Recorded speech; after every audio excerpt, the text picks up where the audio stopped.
எதிர்கட்சியை சேர்ந்தவர்கள்லாம் விமர்சனம் செய்யறாங்க. பொறுக்க முடியல அவர்களால். எப்பொழுது நாங்கள் பாரதிய ஜனதா கட்சியோட கூட்டணி வச்சிருக்கோம், அன்றையிலிருந்து இன்றைய வரைக்கும் எங்களை பற்றி தான் நாங்கள் விமர்சனம் செய்யறோம். நாங்கள் யாரோட கூட்டணி வைத்தால் எங்களுக்கு கஷ்டமா இருக்குது. இவர்கள் திராவிட முன்னேற்ற கழக தலைமையிலே திமுக, காங்கிரஸ், அதோட விடுதலை சிறுத்தை கட்சி, கம்யூனிஸ்ட் கட்சி, இப்படி பல கட்சிகள் அங்கே கூட்டணி வச்சிருக்கு. அந்த கட்சி தலைவர்களும் எங்களை பற்றி பேசுவதற்கு என்ன தகுதி? அனைத்து இந்திய அண்ணா திராவிட முன்னேற்ற கழகம் எங்களோட கூட்டணி சேர்க்கின்ற விரும்புகின்ற கட்சியோட நாங்க கூட்டணி வைக்கிறோம். அதுல ஒரு விமர்சனம். எனவே அவங்களுக்கு பொறுக்க முடியல. ஏன்னா நாங்க கூட்டணி இல்லைன்னா அவர்களுக்கு எளிதா வரும் நினைக்கிறாங்க. அது ஒருபோதும் நடக்குது.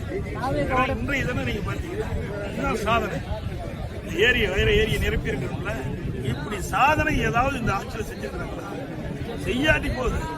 அதிமுக ஆட்சியில் கொண்டு வரப்பட்ட திட்டத்தையாவது முழுமையா செயல்படுத்தி மக்களுக்கு நன்மை கிடைச்சிருக்கிறோம். அதுவும் இல்லைங்க. கூட்டணி சேர்ந்துட்டா பாஜகவா அதிமுக கணக்கு விட்டுருவாங்க. டிடிவி தினகரன் ஒரு கற்பனையான ஒரு கட்சி. இதெல்லாம் ஒரு கேள்வி கேட்கலாம். அவர் ஒரு கட்சி, அவர் ஒரு விமர்சனம் முன் வச்சிருக்காரு.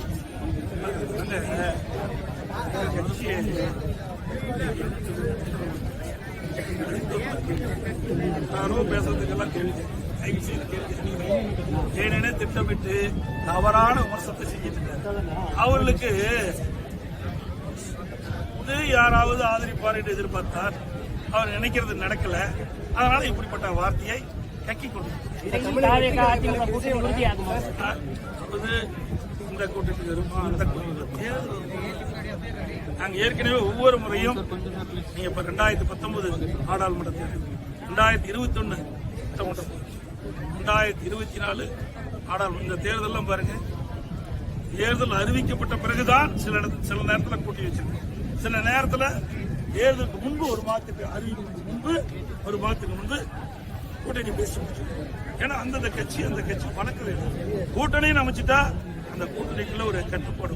அதனால இங்க கூட்டணி சேர இருக்கின்ற கட்சிகள் எல்லாம் சுதந்திரமா செயல்பட்டு அவரோட முன்னேற்ற கழக தலைமையில் அமைக்கப்பட்ட கூட்டணி எல்லாம் இன்றைக்கு அவர்கள் சுயமா செயல்பட முடியல, சுதந்திரமா செயல்பட முடியல. இன்னைக்கு காங்கிரஸ் கட்சி நீங்க பத்திரிகையில பார்த்தேன், பல பேர் எதிர்ப்பு குரல் கொடுக்க ஆரம்பிச்சிட்டாங்க. அடுத்த ஆண்டு நடைபெற்ற சட்டமன்ற